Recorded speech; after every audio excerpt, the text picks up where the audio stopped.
Outlander não te contou sobre Culloden. A série romantiza essa batalha, mas o que aconteceu ali não foi tragédia, foi aviso. E o aviso era simples: a coroa britânica não queria só ganhar uma guerra, queria apagar gente, cultura, língua e uma identidade inteira. E ela conseguiu, porque depois de Culloden não sobrou só corpo no campo, sobrou um sistema inteiro sendo desmontado, peça por peça, até deixar as Highlands irreconhecíveis. Então, antes de comprar esse romance bonito, talvez seja melhor entender o que realmente estava em jogo naquele campo, porque a violência não acaba quando a batalha termina. Ela continua sendo aplicada quando ninguém mais está olhando. Oi, coroados e curiosos, eu sou a Steph e hoje a gente vai abrir o arquivo do que realmente aconteceu nas Highlands escocesas, a história que a série usa como cenário e que é muito mais desconfortável do que qualquer coisa que ela mostra. Porque quando você fala Culloden, parece só mais uma batalha qualquer que deu errado e ninguém liga. E exatamente por isso que essa história é perigosa, porque ela é ensinada de um jeito que faz com que ela se pareça inevitável, natural, quase burocrática, como se fosse só uma derrota dentro de muitas. Quando, na verdade, o que aconteceu ali foi uma mudança de estratégia. O fato não era sobre vencer o inimigo, era impedir que aquele tipo de sociedade acontecesse e existisse de novo. E isso muda completamente a forma como você olha para tudo que vem depois. Em 1688, o rei James II foi tirado do trono numa revolução que ficou conhecida como Revolução Gloriosa, porque não teve sangue nas ruas de Londres, mas teve violência, tá? A gente vai chegar nisso nas biografias, mas teve sim violência. Mas não teve violência para a monarquia, para a elite, para as pessoas que importam quando você conta a história, né? Enfim, o motivo era simples. O rei era católico e a elite protestante inglesa não aceitava um rei católico, então eles resolveram substituir ele por William de Orange e pela própria filha do rei, Maria II, ambos protestantes, politicamente aceitáveis e mais fáceis de controlar.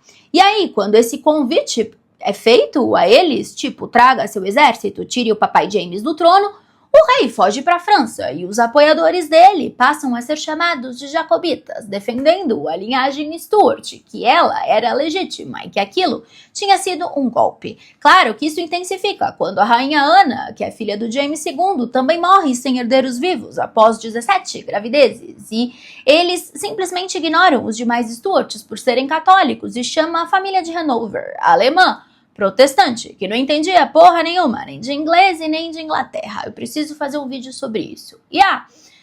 Isso não era meia dúzia de saudosistas chorando por rei deposto. Os jacobitas eram um movimento político real que mobilizou países inteiros por décadas, como a França, a Espanha e o papado. A França queria causar confusão na Inglaterra, como sempre. O papado e a Espanha queriam que a Inglaterra e a Escócia se tornassem católicos para poderem manipular. Simples assim, não era por amizade não. E aqui tem uma coisa que ninguém gosta de falar, porque estraga aquela narrativa confortável que você faz. Tal pessoa é herói, tal pessoa é vilão. Os jacobitas não eram um movimento homogêneo, não era todo mundo lutando pelo mesmo motivo. Tinha gente ali que queria restaurar a dinastia, tinha gente que queria autonomia, tinha gente que queria simplesmente manter a forma de vida que conhecia. E isso importa porque significa que aquela guerra não era só política, era também uma confusão de interesses. Isso explica porque algumas decisões foram tão desastrosas, porque nem todo mundo estava lutando pelo mesmo objetivo final. Mas falando das Highlands, não era então só política. Desde o reinado do James IV da Escócia, lá no século XVI, as Highlands eram tratadas como pouco civilizadas e todos os reis em questão quiseram domesticar e anglicanizar. Como eu comentei, isso piorou quando James VI subiu ao trono da Inglaterra e da Escócia. Tudo isso então brigava com algo mais profundo que política, era identidade, porque o sistema de clãs tinha uma estrutura completamente diferente do sul da Inglaterra. O chefe do clã tinha uma autoridade ampla, baseada em lealdade e costumes, e não num estado formal como a Inglaterra era, com common law e juridicidade de conflitos. No norte, winter is coming, como dizia Game of Thrones, as terras eram organizadas de forma coletiva, a língua era o gaélico escocês, o vestuário era o tartã do clã e a religião variava entre catolicismo em algumas regiões e presbiterianismo em outras, com práticas próprias. Então, Quando o Ato de União de 1707 junta a Escócia e a Inglaterra, finalmente na Grã-Bretanha, isso não é visto como um acordo, é visto como uma imposição mesmo, sem maquiagem nenhuma, feita por uma elite que não representava os clãs, e quando o jacobitismo surge oferecendo reversão disso,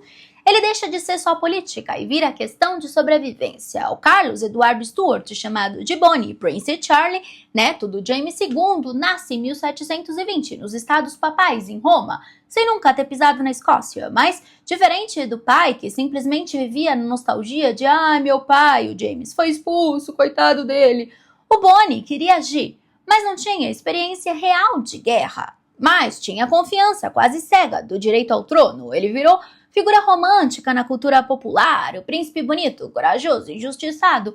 Mas a realidade é muito menos confortável, porque ele na verdade era um burro sonhador. O pior tipo de burro, porque ele ainda acredita que vai dar certo. Enfim, ele entra nessa campanha de restauração jacobita sem entender o território, sem entender a estrutura do que estava tentando liderar, e principalmente sem entender as consequências do próprio fracasso.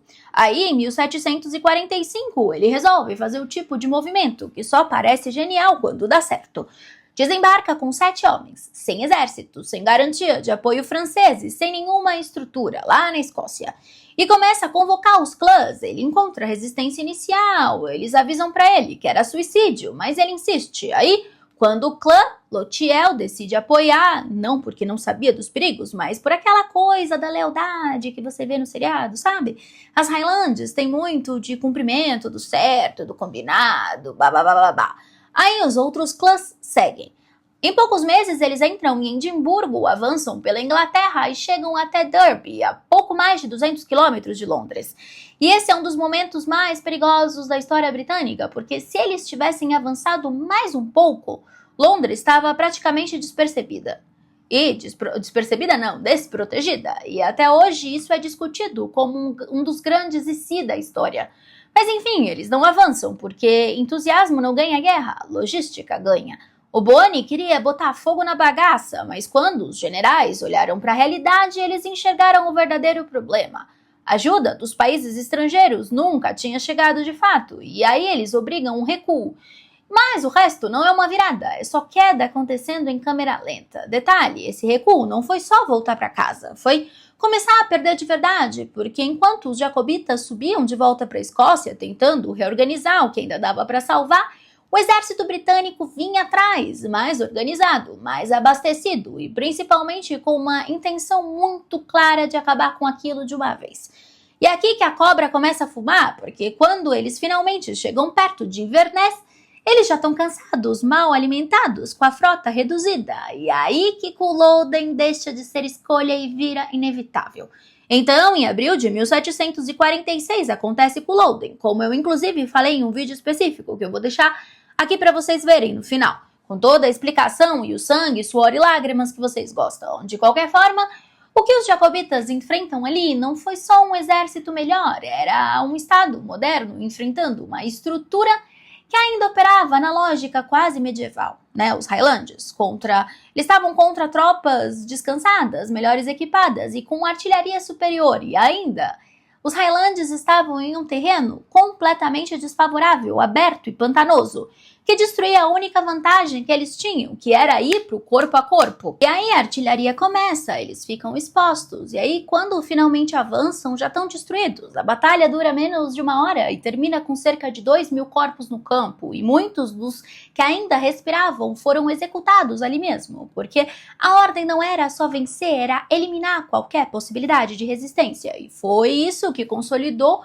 o Duque de Cumberland como o açougueiro. Detalhe, esse apelido não foi dado ao Duque só pelo que aconteceu lá em Culloden, que já foi uma destruição só, mas também pelo que veio depois, porque você sabe que a violência não acaba quando a batalha termina, ela continua sendo aplicada como mensagem, aviso, e como forma de garantir que aquilo não se repita. No final das contas, o Bonnie Prince Charlie foge, se esconde por meses nas Highlands, sai da Escócia e nunca mais volta, e vira símbolo.